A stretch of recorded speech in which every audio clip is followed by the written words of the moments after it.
बच्चों एक बार फिर से आप सभी लोगों का स्वागत है हमारे YouTube चैनल में। तो देखिए बच्चों, हम लोगों ने क्लास 12 अकाउंट्स का चैप्टर नंबर 9 स्टार्ट किया है, जिसमें अभी तक हम लोग कितने क्वेश्चंस कंप्लीट कर चुके हैं। तो अभी तक हमने 1 से लेकर के 4 तक के क्वेश्चंस यानी कि टोटल 4 क्वेश्चंस हम लोग सॉल्व कर चुके हैं।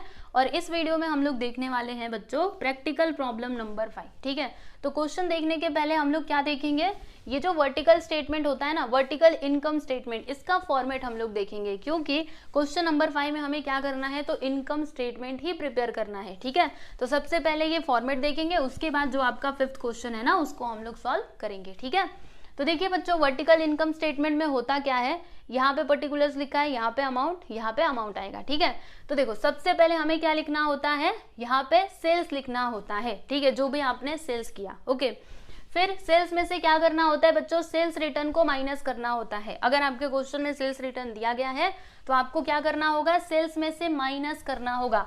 अब ये सेल्स रिटर्न क्या होता है बच्चों, जैसे कि मैं आपको एग्जांपल के तौर पे बताती हूँ। जैसे कि मैंने ना अभी किसी कस्टमर को 10,000 का सामान बेचा। ठीक है, 10,000 का सामान मैंने बेच दिया, तो वो मेरा क्या कहलाएगा, सेल्स कहलाएगा, ग्रॉस सेल्स। ठीक है, फिर उसके बाद हो सकता है कि कस्टमर को ना ये जो 3,000 का सामान था ना, वो पसंद नहीं आया, मतलब कुछ डैमेज के कारण या फिर कुछ तो उसमें प्रॉब्लम हो गई, जिसके कारण उसने क्या किया, 3,000 का सामान मेरे को रिटर्न कर दिया। ठीक है, तो ये जो 3,000 का सामान उसने मुझे रिटर्न किया है, ये मेरा क्या कहलाएगा, सेल्स रिटर्न कहलाएगा। ठीक है, तो जब हम क्या करेंगे, ये सेल्स में से सेल्स रिटर्न को माइनस करेंगे तो हमें क्या मिलेगा बच्चों, नेट सेल्स मिलेगा, यानी एक्चुअल में हमने कितना सेल्स किया वो हमको पता चलेगा। ठीक है, तो क्या करना होता है, सेल्स में से सेल्स रिटर्न को माइनस करना होता है, तब जाके हमें क्या मिलता है बच्चों, नेट सेल्स मिलता है। देखो यहाँ पे सेल्स में से सेल्स रिटर्न को माइनस किया और ये हमें मिला नेट सेल्स। ठीक है, क्लियर है।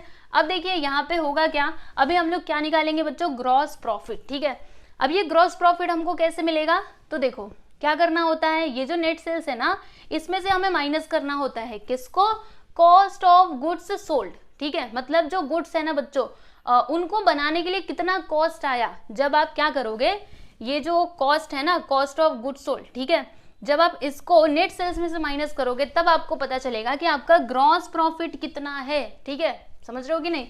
तो देखो अभी ये जो कॉस्ट ऑफ गुड्स सोल्ड है ना, ये आपको ऐसे डायरेक्टली नहीं मिलता, आपको वो फाइंड करना होता है। कैसे फाइंड करना होता है, तो देखो इसमें हम लोग क्या क्या प्लस करते हैं, तो सबसे पहले आता है बच्चों ओपनिंग स्टॉक। क्या आता है, ओपनिंग स्टॉक। ओपनिंग स्टॉक मतलब क्या होता है, जैसे कि जब भी हमने पिछले साल का क्लोजिंग स्टॉक, ये साल का क्या बनता है, ओपनिंग स्टॉक बनता है, मैंने बताया भी था पहले। ठीक है, जैसे कि ये 2017 है, ये 2018 है। ठीक है, 2017 में क्या हुआ ना कि 3,000 का जो स्टॉक है वो बच गया। ठीक है, तो इसको मैंने ऐसे ही रख दिया। अब 2018 में ये मेरे लिए क्या बन जाएगा बच्चों, देखो ये 2017 का क्लोजिंग स्टॉक था, लेकिन 2018 में मेरे लिए क्या बन जाएगा, ये 3,000 ओपनिंग स्टॉक बन जाएगा। ठीक है, तो ओपनिंग स्टॉक को हमने यहाँ पर लिख दिया। ठीक है, उसके बाद फिर हम लोग क्या करते हैं ना बच्चों, इसमें प्लस करते हैं। किसको प्लस करते हैं, तो परचेज को प्लस करते हैं। अब ये परचेज क्या होता है, जैसे कि मेरे पास इतने का मतलब इतना स्टॉक पड़ा हुआ था, अब मुझे और भी स्टॉक की जरूरत पड़ेगी, है ना। अगर मैं काम करूंगी, मतलब मेरे बिजनेस को रन करना है, तो और भी तो मुझे स्टॉक खरीदना पड़ेगा ना। तो जो भी हम लोग खरीदते हैं उसको भी इसमें प्लस कर दिया जाता है ओपनिंग स्टॉक में। ठीक है, फिर उसके बाद जो वेजेस हम लोग देते हैं ना बच्चों, वेजेस, ठीक है, तो वो भी इसमें हम लोग प्लस करते हैं। उसके बाद क्या ऐड करते हैं, तो कैरेज इनवर्ड भी हम लोग इसमें ऐड करते हैं।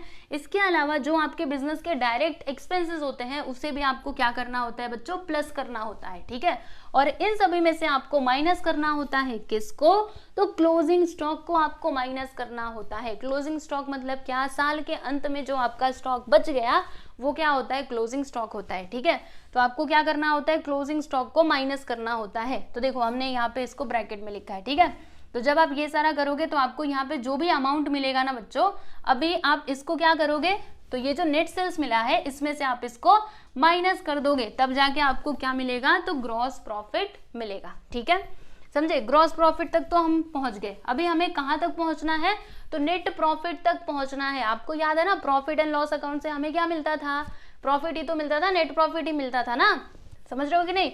तो ये जो आपका इनकम स्टेटमेंट है ये एक तरीके का प्रॉफिट एंड लॉस अकाउंट ही है, ठीक है। इसकी मदद से हम लोग कहाँ तक पहुंचेंगे, तो नेट प्रॉफिट तक पहुंचेंगे कि एक्चुअल में हमारे बिजनेस को कितना नेट प्रॉफिट हुआ, ठीक है। तो ये तो हमको ग्रॉस प्रॉफिट मिला है। अब क्या करना होगा, अब इसमें से लेस करना होगा किसको, ऑपरेटिंग एक्सपेंसेस को, जिसको हम लोग इनडायरेक्ट एक्सपेंसेस भी बोलते हैं बच्चों। तो अगर आपके क्वेश्चन में इनडायरेक्ट एक्सपेंसेस दिया गया है तो उसको लेकर के कंफ्यूज ना होना, क्योंकि दोनों का मतलब सेम होता है, ठीक है। तो देखो इनडायरेक्ट एक्सपेंसेस के अंदर कौन कौन से एक्सपेंसेस आते हैं, तो एडमिनिस्ट्रेटिव एक्सपेंसेस, फिर सेलिंग एक्सपेंसेस और फाइनेंस एक्सपेंसेस, ठीक है। ये तीनों को प्लस करना है और प्लस करके फिर आपको ग्रॉस प्रॉफिट में से इसको माइनस कर देना है, ठीक है। देखो सबसे पहले ये तीनों को लिखेंगे, इन तीनों का टोटल, और फिर इसमें से यानी कि ग्रॉस प्रॉफिट में से ये जो टोटल ऑपरेटिंग एक्सपेंसेस आया है ना बच्चों, इससे हमें माइनस करना होगा। तो जब हम माइनस करेंगे तो हमें क्या मिलेगा, ऑपरेटिंग प्रॉफिट मिलेगा। अभी तक नेट प्रॉफिट नहीं मिला, याद रखना क्या मिलेगा, ऑपरेटिंग प्रॉफिट, ठीक है। फिर उसके बाद इसमें हमें ऐड करना होता है किसको, नॉन ऑपरेटिंग इनकम्स को, और इसमें से लेस करना होता है नॉन ऑपरेटिंग एक्सपेंसेस को, ठीक है। इतना करने के बाद आपको क्या मिलता है बच्चों, नेट प्रॉफिट बिफोर टैक्स, ठीक है। नेट प्रॉफिट बिफोर टैक्स, देखो बच्चों आपको टैक्स भी तो भरना पड़ेगा ना, तो ये टैक्स के पहले का क्या है, प्रॉफिट है। अब उसके बाद इसमें से जो भी इनकम टैक्स है, ठीक है, जो भी आपको गवर्नमेंट को टैक्स देना है उसे आप माइनस कर दीजिए, और ऐसा करने के बाद आपको क्या मिलेगा, नेट प्रॉफिट आफ्टर टैक्स, समझे, आपको प्रॉफिट मिल जाएगा आफ्टर टैक्स वाला, ठीक है। तो ये है बच्चों पूरा फॉर्मेट किसका, इनकम स्टेटमेंट का, ठीक है। अब आपको देख करके बहुत बड़ा लग रहा होगा, इतना सारा कैसे याद करेंगे, तो याद करने की जरूरत नहीं है, सुनो, ये तो बस देखने के लिए ही है, क्योंकि क्वेश्चन में ना इतना सारा नहीं दिया रहेगा। क्या क्या दिया रहेगा बताऊं आपको, देखो इस तरीके से रहेगा, आपको सेल्स दिया रहेगा, सेल्स लिखना रहेगा, ठीक है। फिर ये सेल्स रिटर्न तो बहुत कम आपको मिलेगा, वरना मिलेगा ही नहीं, ठीक है। अब इसमें से आपको माइनस करना होगा किसको, कॉस्ट ऑफ गुड्स सोल्ड को, ये दिया रहेगा, ठीक है। ये तो पक्का दिया रहेगा, अभी देखना आगे वाले क्वेश्चन में, ठीक है। कितना याद करना है, इतना सारा याद नहीं करना है, बस इसको समझ लो, ठीक है। अभी ये फॉर्मेट दिया था तो मुझे बताना पड़ा, चलो कोई बात नहीं, कॉस्ट ऑफ गुड्स सोल्ड, ठीक है। तो जब आप ऐसा करेंगे तो आपको क्या मिलेगा, ग्रॉस प्रॉफिट। ये एक सिंपल सा तरीका है, ठीक है, इसी को याद कर लेना। सेल्स में से कॉस्ट ऑफ गुड्स सोल्ड को माइनस किया तो क्या मिला, ग्रॉस प्रॉफिट, ठीक है। अब उसके बाद क्वेश्चन में क्या दिया रहेगा बच्चों, तो ये दिया रहेगा इनडायरेक्ट एक्सपेंसेस यानी कि ऑपरेटिंग एक्सपेंसेस, ठीक है। तो हमें क्या करना होगा, ग्रॉस प्रॉफिट में से जो इनडायरेक्ट एक्सपेंसेस है ना बच्चों, इसे हमें माइनस करना होगा, ठीक है। तो जब आप इस मतलब इतना कर दोगे, देखो इसमें से इसको माइनस कर दोगे, फिर आपको क्या मिलेगा, तो आपको ये मिलेगा नेट प्रॉफिट बिफोर टैक्स, ठीक है। फिर इसमें से आप टैक्स को माइनस कर दो, जो भी आपका इनकम टैक्स है वो क्वेश्चन में दिया रहेगा ऑलरेडी, ठीक है। इसको माइनस कर दीजिए, फिर आपको क्या मिलेगा, नेट प्रॉफिट आफ्टर टैक्स, ठीक है। तो आपको इतना सारा याद करने की जरूरत नहीं है, बस आप इसको समझ लीजिए क्या है कैसे है, और बाकी क्वेश्चन में तो आपको बस इतने की ही जरूरत पड़ेगी। पहले सेल्स आएगा, फिर उसमें से माइनस करो कॉस्ट ऑफ गुड्स सोल्ड को, फिर आपको ग्रॉस प्रॉफिट मिलेगा, उसमें से माइनस कर दीजिए इनडायरेक्ट एक्सपेंसेस को, उसके बाद क्या मिलेगा आपको, नेट प्रॉफिट बिफोर टैक्स, फिर माइनस कर दो इनकम टैक्स को, तो आपको क्या मिलेगा, नेट प्रॉफिट आफ्टर टैक्स। समझा कि नहीं, तो इसको आप लोग लिख लीजिएगा, लिखना है तो लिख लो, हाँ। फिर उसके बाद हम लोग चलते हैं क्वेश्चन नंबर 5 पे। इसमें नहीं लिखना चाहिए था, अलग से लिखना चाहिए था ना, इसी में पूरा मिला करके लिख दिया। रुको मैं अलग से लिख देती हूँ उसको जल्दी जल्दी। पहले सेल्स आता है, फिर कॉस्ट ऑफ गुड्स सोल्ड, फिर आपको क्या मिलेगा, ग्रॉस प्रॉफिट। चलो अब इसमें से माइनस करो इनडायरेक्ट एक्सपेंसेस यानी कि ऑपरेटिंग एक्सपेंसेस को, यही था ना, यस।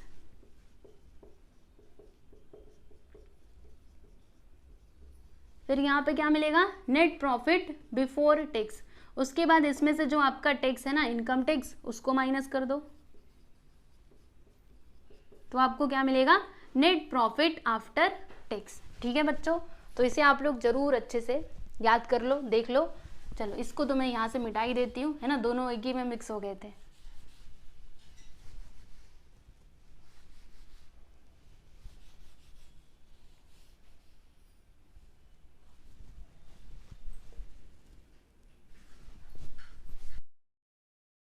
बच्चों अभी हम लोग देखते हैं क्वेश्चन नंबर 5। तो क्वेश्चन नंबर 5 आपके टेक्स्ट बुक में पेज नंबर 377 पर दिया गया है। तो सब लोग अपनी टेक्स्ट बुक ओपन कर लो और आ जाओ पेज नंबर 377 पर। देखिए क्या दिया है इसमें, prepare comparative income statement of Noha limited for the year ended 31 March 2017 and 31 March 2018। हमें यहाँ पे कंपेरेटिव इनकम स्टेटमेंट बनाना है बच्चों, ठीक है। तो कैसे बनाया जाएगा, देखो आपको इस तरीके से पहले तो फॉर्मेट बनाना पड़ेगा, है ना। क्या लिखोगे यहाँ पे, पर्टिकुलर्स। यहाँ पे बच्चों जो आपके दोनों ईयर्स दिए गए हैं, एक तो प्रीवियस ईयर, दूसरा करंट ईयर, ठीक है, उसे हम यहाँ पे लिखेंगे। तो क्या क्या आएगा बच्चों, डेट क्या है 31 मार्च 2017, 31 मार्च 2017 एंड 31 मार्च 2018, ठीक है। और यहाँ पे ये भी लिख दीजिएगा, ऊपर हम लोग लिखते हैं ना, क्या लिखेंगे, देखो comparative income statement of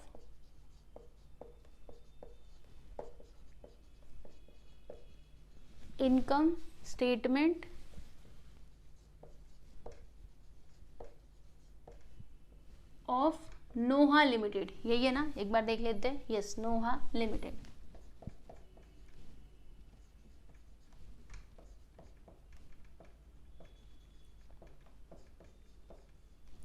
for the year ended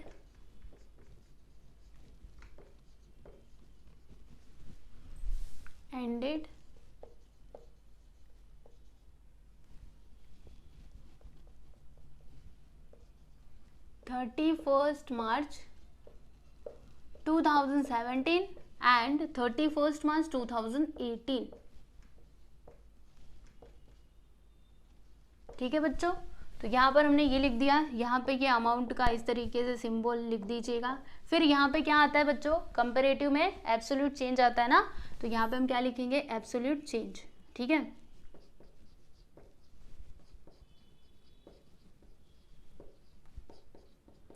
फिर यहाँ पे क्या आता है, परसेंटेज चेंज, याद है ना आप लोगों को, परसेंटेज चेंज ये किस में आता है, तो परसेंटेज में आता है, ठीक है बच्चों। यस, अब देखो यहाँ पर मतलब आपके क्वेश्चन में क्या क्या इन्फॉर्मेशन दी गई है। तो सेल्स दिया है, फिर उसके बाद इनकम टैक्स है, कॉस्ट ऑफ सेल्स है, और तीसरा क्या है बच्चों, चौथा इनडायरेक्ट एक्सपेंसेस, ठीक है। तो मैंने आपको फॉर्मेट में क्या बताया था, वो छोटा वाला लिख करके दिया था ना, सबसे ऊपर क्या आता है, सेल्स आता है। तो यहाँ पर हम क्या लिखेंगे बच्चों, सेल्स लिख देंगे, ठीक है। चलिए सेल्स का अमाउंट कितना है देख लीजिए। तो सेल्स का अमाउंट है 2 लाख और 3 लाख, ये है 2 लाख और ये है आपका 3 लाख, ठीक है। अब देखो ये कितने से इंक्रीज हुआ है, पहले 2 लाख था, अब कितना हो गया, 3 लाख, यानी कि 1 लाख से ये बढ़ा है ना। तो हम क्या लिख देंगे बच्चों, एब्सोल्यूट चेंज में 1 लाख इधर हम लोग लिख देंगे, ठीक है। उसके बाद मैंने आपको क्या बताया था, इसमें से हमें माइनस करना होता है कॉस्ट ऑफ गुड्स सोल्ड को, ठीक है। तो यहाँ पे देखो दिया है क्या, देखो बच्चों आपका तीसरा देखिएगा, तीसरी लाइन में कॉस्ट ऑफ सेल्स, यानी वही है कॉस्ट ऑफ गुड्स सोल्ड, ठीक है। तो चलो इसमें से हम इसको लेस कर देते हैं, लेस कॉस्ट ऑफ सेल्स,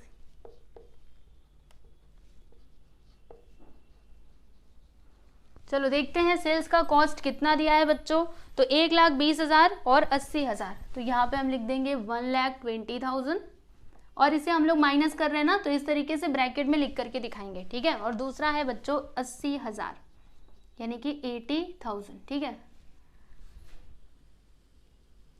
और यहाँ पर क्या आएगा, तो बताइए ये बढ़ रहा है कि कम हो रहा है, पहले था 1,20,000, अब कितना हो गया 80,000, यानी कि कम हो रहा है ना।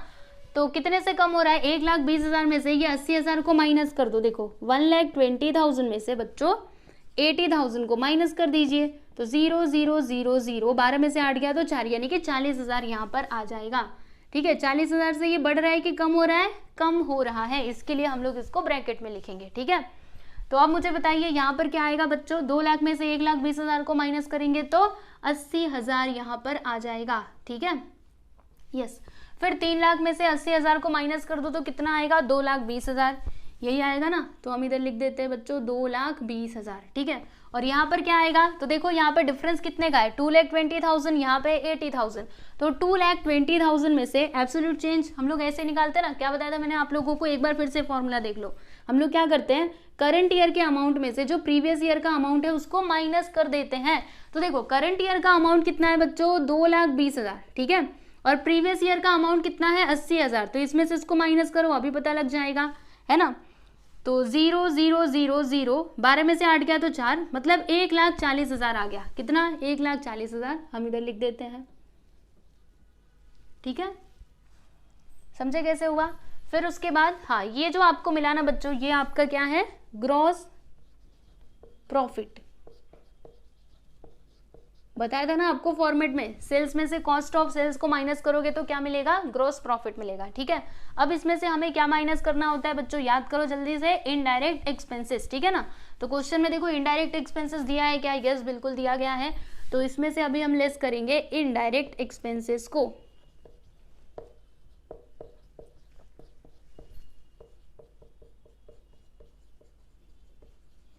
चलिए बताइए कितना दिया है? तो 8,000 और 12,000। ठीक है, तो यहाँ पे हम लिख देते हैं 8,000 ब्रैकेट के अंदर, और ये लिख देते हैं 12,000।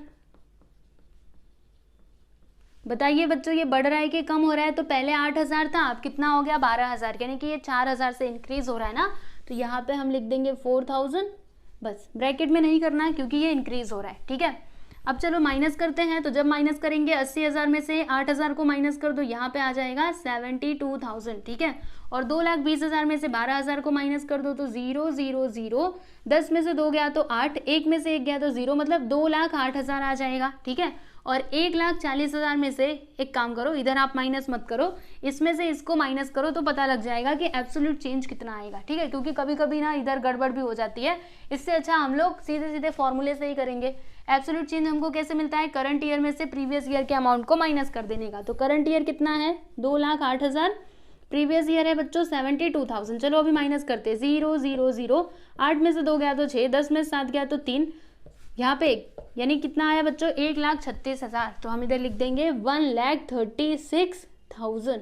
ओके, तो ये इंक्रीज हो रहा है कि डिक्रीज हो रहा है? इंक्रीज हो रहा है। ठीक है, तो ये जो आपको मिला ना बच्चों, ये क्या है? ये है आपका नेट प्रॉफिट बिफोर टैक्स, क्योंकि अभी तक आपने टैक्स को इसमें से माइनस नहीं किया है। ठीक है, तो यहाँ पे हम क्या लिखेंगे? Net profit before tax.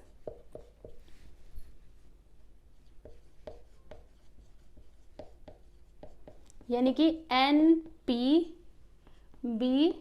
Short form में इस तरीके से लिखा जाता है।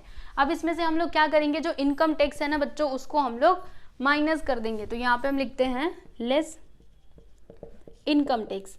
अब देखिएगा क्वेश्चन में इनकम टैक्स कितना दिया है, देख करके बताओ जल्दी से। तो देखो वहाँ पे आपके टेक्स्ट बुक में देखना बच्चों कितना दिया है? 50% और 50%। सुनो कैसे होगा, बताती हूँ। इनकम टैक्स, इसका जो रेट है वो कितना दिया है? At the rate of 50%। दोनों साल में इतना ही है। देखो जो आपका 2017 वाला ईयर है उसमें भी 50% ही है, और जो आपका 2018 वाला मतलब 2018 वाला ईयर है उसमें भी कितना है? 50% ही है ना। तो अभी हमें करना क्या है? ये जो इनकम टैक्स होता है ना बच्चों, ये किसके ऊपर कैलकुलेट किया जाता है पता है आप लोगों को? तो ये जो नेट प्रॉफिट बिफोर टैक्स हमको मिलता है ना, इसके ऊपर ही इनकम टैक्स को कैलकुलेट किया जाता है। चाहिए तो इसको नोट करके कहीं पे लिख लो। ठीक है, नोट करके लिख लो, वरना कंफ्यूजन में रहोगे। किसके ऊपर कैलकुलेट किया जाए? तो नेट प्रॉफिट बिफोर टैक्स के ऊपर ही हम लोग क्या करते हैं? जो इनकम टैक्स है उसको कैलकुलेट करते हैं। ठीक है, तो यहाँ पर देखिएगा नेट प्रॉफिट बिफोर टैक्स कितना है बच्चों? 72,000। अब 72,000 का 50% आपको निकालना पड़ेगा। 72,000 का 50% कितना होगा? तो चलो कैलकुलेट कर लेते हैं। यहाँ पे आ गया 100, ये वाले 0 से ये वाला 0 गया, फिर इससे 1 मिनट, ये वाले 0 से हाँ ये गया, फिर ये वाले 0 से ये वाला 0 गया, इन दोनों को मल्टीप्लाई कर दो तो 5 0 0 0, 5 2 जा 10, 1 आ गया, फिर 5 7 जा कितना होता है? यस, यहाँ पे आ गया बच्चों 36,000। इसका आधा कितना आ गया? 36,000, जो हम लोग माइनस करने वाले हैं। वैसे ही इसका आधा कर देंगे। 50% मतलब क्या होता है? आधा ही होता है ना। तो आधा करने के लिए इसको 2 से डिवाइड कर दो, अभी पता लग जाएगा। 2 1 जा 2, फिर ये 0, 2 4 जा 8, मतलब 1,04,000 आ गया। ठीक है बच्चों, देखो इसका 50% इतना आएगा, इसका 50% इतना आएगा। ओके, अब बताइए यहाँ पे ये डिक्रीज हो रहा है कि इंक्रीज हो रहा है बच्चों? इंक्रीज हो रहा है ना। कितने से? अभी पता लग जाएगा, माइनस करके देखो, मतलब एब्सोल्यूट चेंज निकालो। चलो देखते हैं, 1,04,000 माइनस 36,000, तो 0 0 0, 14 में से 6 गया तो 8, 9 में से 3 गया तो 6, मतलब 68,000 यहाँ पे आ जाएगा। माइनस में कि प्लस में? प्लस में आएगा क्योंकि ये डिक्रीज इंक्रीज हो रहा है। ठीक है, चलो अब इसको माइनस करते हैं तो फिर हमें क्या मिलेगा बच्चों, हमें यहाँ पे मिल जाएगा नेट प्रॉफिट आफ्टर टैक्स जो हमको चाहिए था। ठीक है, नेट प्रॉफिट आफ्टर टैक्स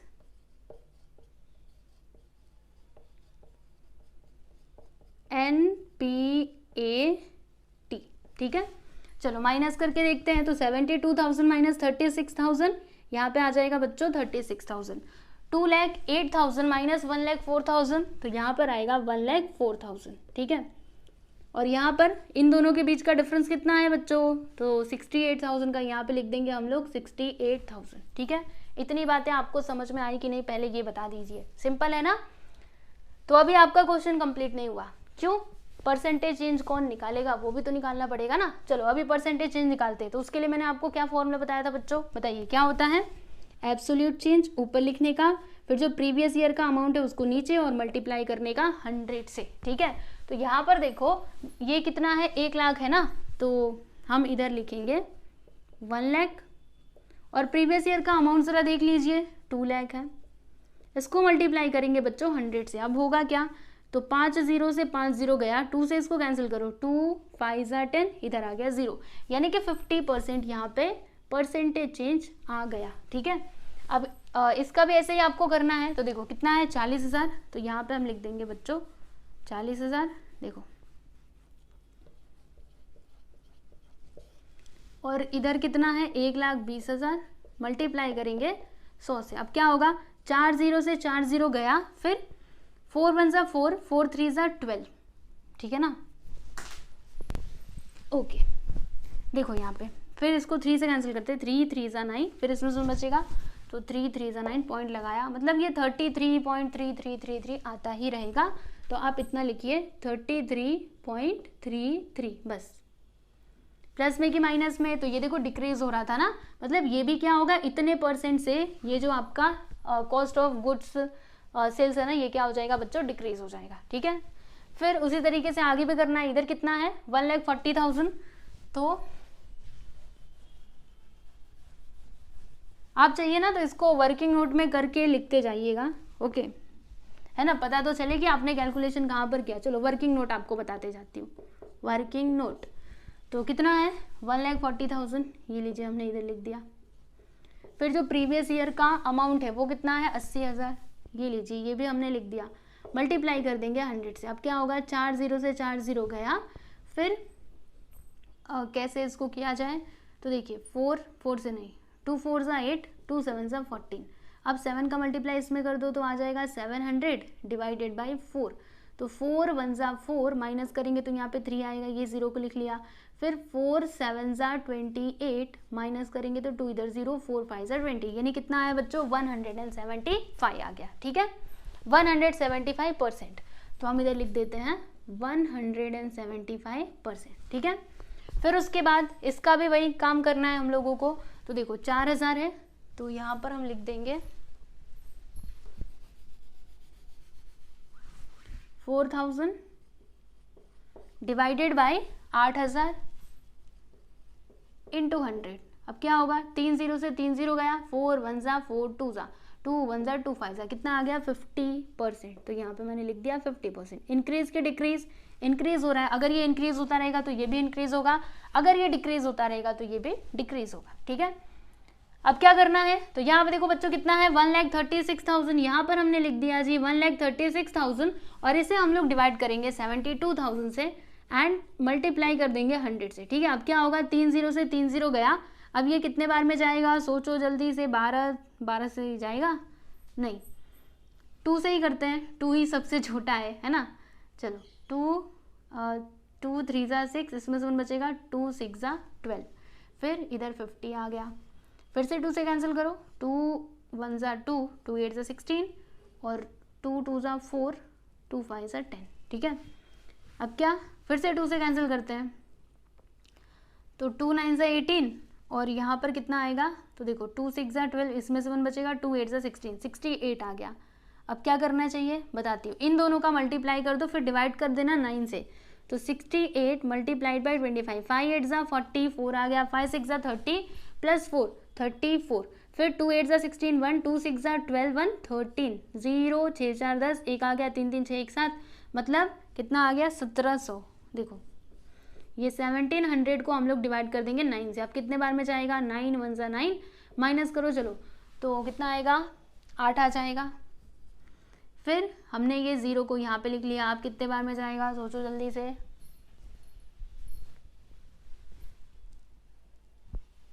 9 8 ज़ा, चलो माइनस करते हैं तो इधर 8 आ जाएगा, फिर इधर 0, मतलब ये फिर से 8 आएगा। फिर से माइनस करेंगे तो 8, पॉइंट लगाएंगे, 0 बढ़ाएंगे, यानी ये 8 8 करके आता ही रहेगा। मतलब क्या आएगा बच्चों 188.88। ठीक है, समझे कैसे किया। अब यहाँ पर क्या आएगा, चलो देखते हैं बच्चों। आपको एक बात बताऊँ, यहाँ पर ना यही आएगा। क्यों यही आएगा, क्योंकि देखो ना इसका हमने आधा आधा लिया है ना। चलो आपको कैलकुलेशन करके भी बता देती हूँ एक बार, ठीक है, देख लेना, यही आएगा। क्या है 68,000।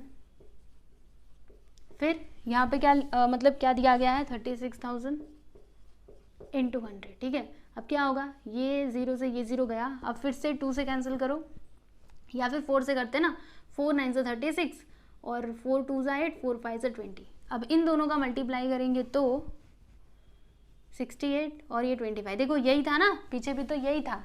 देखो 5 8 ज़ा 44, 5 6 ज़ा 30, यही तो हमने सेम प्रोसेस किया था। 2 8 ज़ा 16, 2 6 ज़ा 12, 0 3 3 6 7, देखो 1700 आया था ना। अब ये 1700 को 9 से डिवाइड करोगे तो यही मिलेगा आप लोगों को, कितना 188.88। ठीक है, तो डायरेक्टली लिख देते हैं। अभी फिर से उतना सारा कैलकुलेशन करने की क्या ज़रूरत है, चलो लिख देते हैं। फिर यहाँ पर क्या आएगा, तो देखो बच्चों जो इधर है वही इधर है, यानी इधर जितना आया उतना ही इधर भी आएगा। ठीक है, तो यहाँ पर हम लोग क्या लिख देंगे बच्चों 188.88%। ठीक है, तो बस ये हो गया बच्चों आपका फाइनल आंसर। रुकिए मैं यहाँ पे लाइन खींच देती हूँ, इसको आप लोग अच्छे से लिख लो। फिर उसके बाद हम लोग देखेंगे इसी टाइप का एक और क्वेश्चन, यानी कि क्वेश्चन नंबर 6। ठीक है, तो उसे हम लोग सॉल्व करेंगे इस वीडियो में नहीं, अगले वीडियो में।